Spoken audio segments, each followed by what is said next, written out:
सबको मेरी ओर से जय श्री राम। आज हम इस वीडियो में पढ़ेंगे भगवद गीता के दूसरे अध्याय का 10वां श्लोक। चलिए शुरू करते हैं।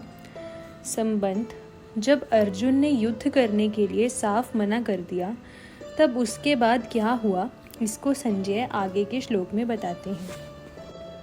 तमुवाच ऋषिकेशः प्रहसन्निव भारत सेनयोरुभयोर्मध्ये विषीदन्तमिदं वचः।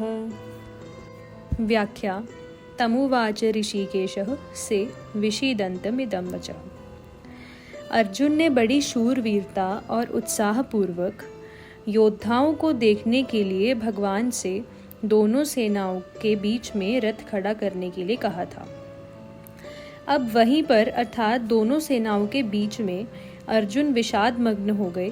वास्तव में होना यह चाहिए था कि वे जिस उद्देश्य से आए थे उस उद्देश्य के अनुसार युद्ध के लिए खड़े हो जाते, परंतु उस उद्देश्य को छोड़कर अर्जुन चिंता शोक में फंस गए।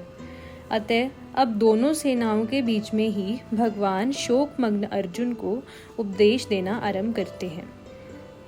प्रहसन्निव विशेषता से हंसते हुए की तरह का तात्पर्य है कि अर्जुन के भाव बदलने को देखकर, अर्थात पहले जो युद्ध करने का भाव था वह अब विषाद में बदल गया। इसको देखकर भगवान को हंसी आ गई। दूसरी बात, अर्जुन ने पहले दूसरे अध्याय के 7वें श्लोक में कहा था कि मैं आपके शरण हूँ, मेरे को शिक्षा दीजिए, अर्थात मैं युद्ध करूं या ना करूं, मेरे को क्या करना चाहिए इसकी शिक्षा दीजिए। परंतु यहाँ मेरे कुछ बोले बिना अपनी तरफ से ही निश्चय कर लिया कि मैं युद्ध नहीं करूँगा। यह देखकर भगवान को हंसी आ गई। कारण के शरणागत होने पर मैं क्या करूं और क्या नहीं करूं आदि कुछ भी सोचने का अधिकार नहीं रहता। उसको तो इतना ही अधिकार रहता है कि शरण्य जो काम कहता है वही काम करे। अर्जुन भगवान के शरण होने के बाद मैं युद्ध नहीं करूँगा ऐसा कहकर एक तरह से शरणागत होने से हट गए। इस बात को लेकर भगवान को हंसी आ गई। इव का तात्पर्य है कि जोर से हंसी आने पर भी भगवान मुस्कुराते हुए ही बोले। जब अर्जुन ने यह कह दिया कि मैं युद्ध नहीं करूँगा, तब भगवान को यही कह देना चाहिए था कि जैसी तेरी मर्जी आए वैसा कर, यथेच्छसि तथा करूँ। परंतु भगवान ने यही समझा कि मनुष्य जब चिंता शोक से विकल हो जाता है तब वह अपने कर्तव्य का निर्णय न कर सकने के कारण कभी कुछ तो कभी कुछ बोल उठता है। यही दशा अर्जुन की हो रही है। अतः भगवान के हृदय में अर्जुन के प्रति अत्यधिक स्नेह होने के कारण कृपालुता उमड़ पड़ी।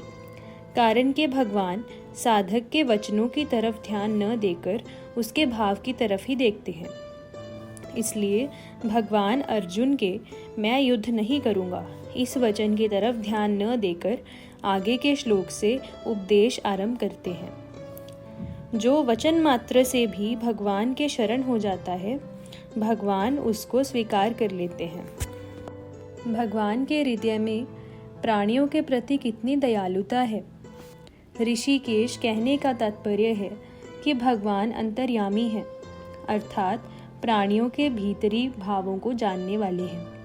भगवान अर्जुन के भीतरी भावों को जानते हैं कि अभी तो कौटुंबिक मोह के वेग के कारण और राज्य मिलने से अपना शोक मिटता न दिखने के कारण यह कह रहा है कि मैं युद्ध नहीं करूँगा, परंतु जब इसको स्वयं चेत होगा तब यह बात ठहरेगी नहीं और मैं जैसा कहूँगा वैसा ही यह करेगा। इदम वचः उवाच पदों में केवल उवाच कहने से ही काम चल सकता था, क्योंकि उवाच के अंतर्गत ही वचः पद का अर्थ आ जाता है। अतः वचः पद देना पुनरुक्ति दोष दिखता है, परंतु वास्तव में यह पुनरुक्ति दोष नहीं है, प्रत्युत इसमें एक विशेष भाव भरा हुआ है। अभी आगे के श्लोक से भगवान जिस रहस्यमय ज्ञान को प्रकट करके उसे सरलता से सुबोध भाषा में समझाते हुए बोलेंगे, उसकी तरफ लक्ष्य करने के लिए यहाँ वचः पद दिया गया है। परिशिष्ट भाव: धर्म भूमि कुरुक्षेत्र के एक भाग में कौरव सेना खड़ी है और दूसरे भाग में पांडव सेना। दोनों सेनाओं के मध्य भाग में श्वेत घोड़ों से युक्त एक महान रथ खड़ा है। उस रथ के एक भाग में भगवान श्री कृष्ण बैठे हैं और एक भाग में अर्जुन। अर्जुन के निमित्त मनुष्य मात्र का कल्याण करने के लिए भगवान अपना अलौकिक उपदेश आरंभ करते हैं और सर्वप्रथम शरीर तथा शरीरी के विभाग का वर्णन करते हैं। राम।